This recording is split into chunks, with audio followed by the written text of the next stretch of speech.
If you've ever said, I have a weak bladder or I have a small bladder, I hear this all the time, and trust me, you're gonna wanna watch this video to learn some of the best yoga poses that you can do to really solve your bladder problem.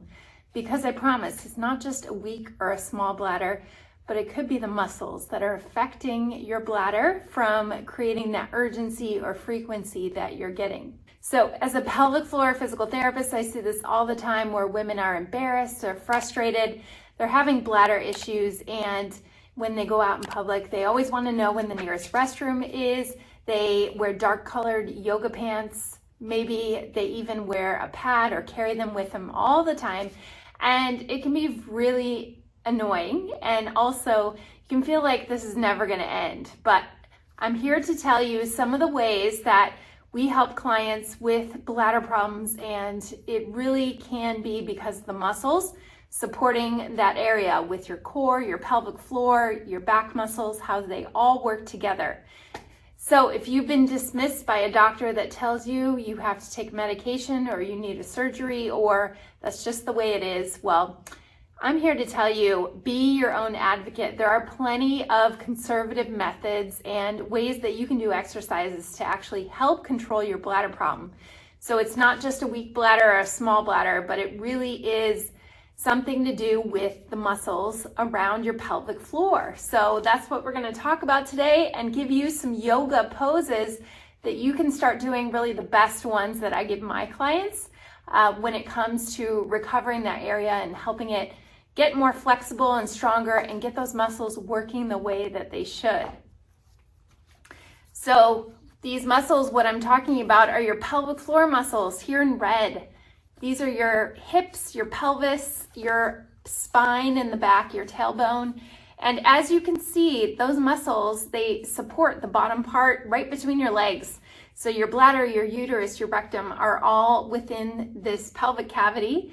And those muscles, they need to work like a trampoline. They have to support those pelvic organs when they're under load. You're running, jumping, walking, that they have to constrict, but they also have to let go a little bit, but provide enough support and be used as much as necessary, but as little as possible.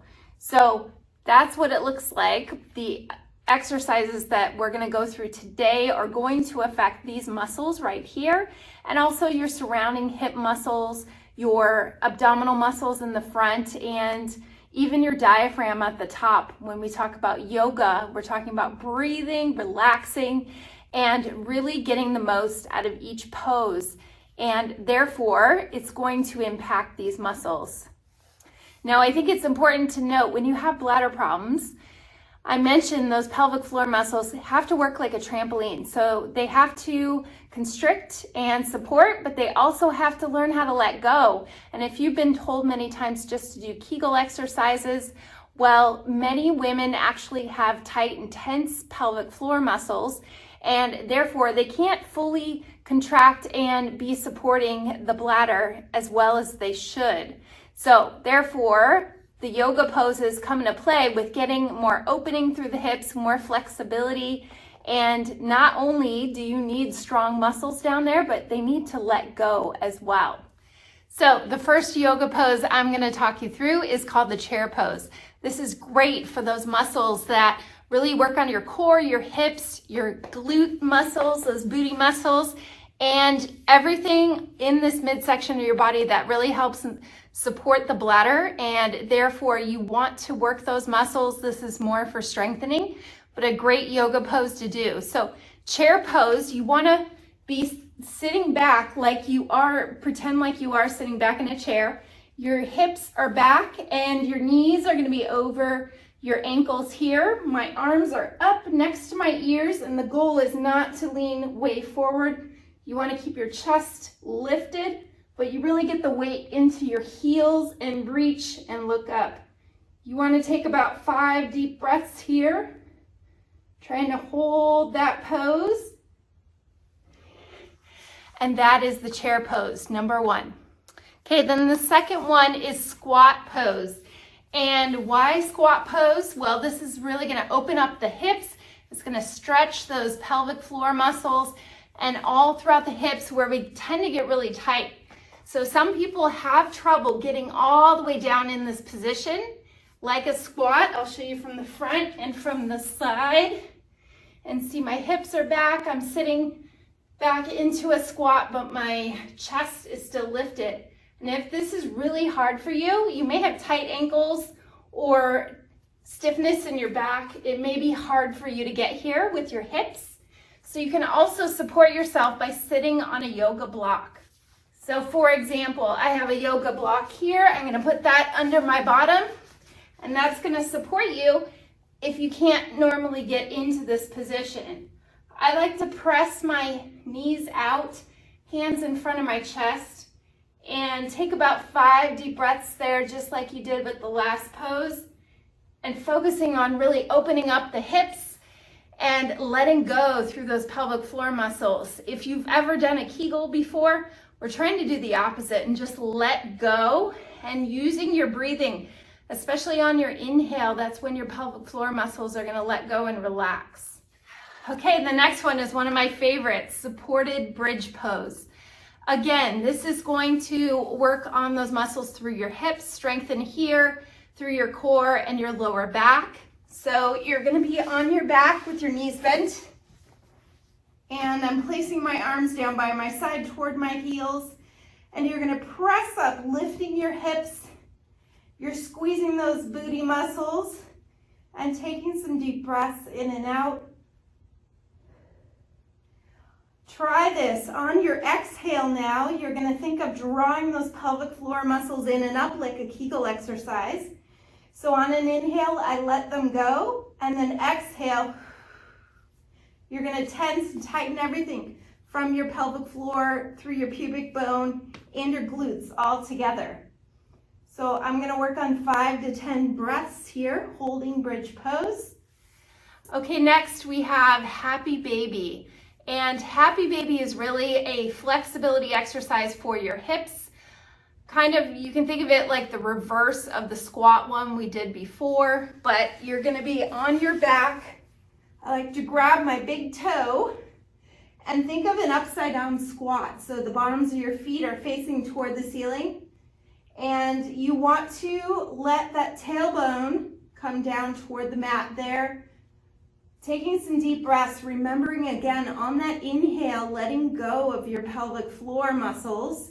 You may feel a big stretch in your inner thigh muscles, which also create some stretching and provide that stretch and release of your pelvic floor if you tend to hold it really tense and tight.